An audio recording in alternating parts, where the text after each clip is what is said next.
So in episode 2 of an authortuber's diary, I explained that I wanted to look at the difference between writing vlogs and writing in reality.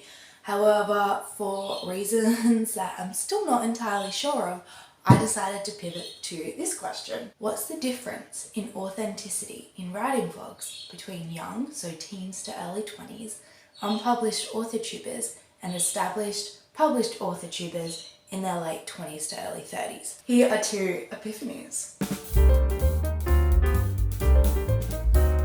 Predominantly, I discovered that age and experience isn't actually a factor at all.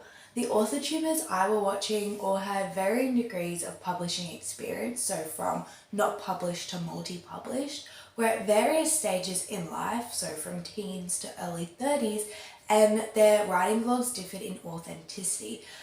Some were really high production, so had on-brand music, multiple camera angles and high quality footage, while others literally just filmed off their mobile phones. Some talked really in depth about their current projects, while others were more private and only talked generally about the creative and writing processes. There is really no common denominator to these factors at all. What I would assume, and this is partly from my own feelings, is that it all depends on your confidence in your ability and authority to talk about writing.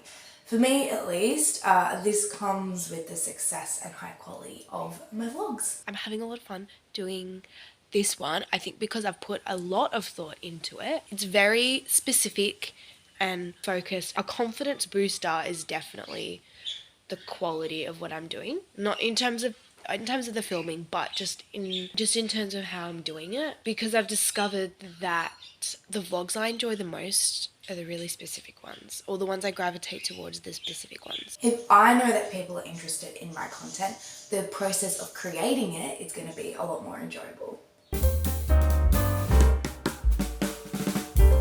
Secondly, there is a desire to be authentic on social media. Content creators enjoy romanticizing parts of their life, but they also acknowledge that vlogs are a representation of the everyday, mundane elements of life. I've discovered that I love showing these cracks, particularly after I filmed my pen and paper research vlog. I realized that a totally cinematic vlog isn't actually worth it. I started cleaning my room at 9 to prepare for filming the intro of the vlog. By the time I had filmed the intro, gotten properly dressed, did my hair, filmed shots of my laptop, and then printed out the articles, including filming shots of those. By the time I was all ready to leave, it was probably about 11:15, maybe 10:30. So I think I left the house at 10:30, and then I was going to the car park at the lake. It took 40 minutes to get there, so I got there, and then it was super windy. So I had to obviously film the shots of me doing stuff, and then film extra B-roll stuff. And then it just took so long, and it was really windy. It was really unpleasant. I was there for about 40 minutes. And I got through one whole journal article and I was like, yeah, right, nah, I'm done. So then I walked to the library. I had to stop a few times to record a talking head. And so I kind of got to the library at around maybe 12:30, maybe a bit after.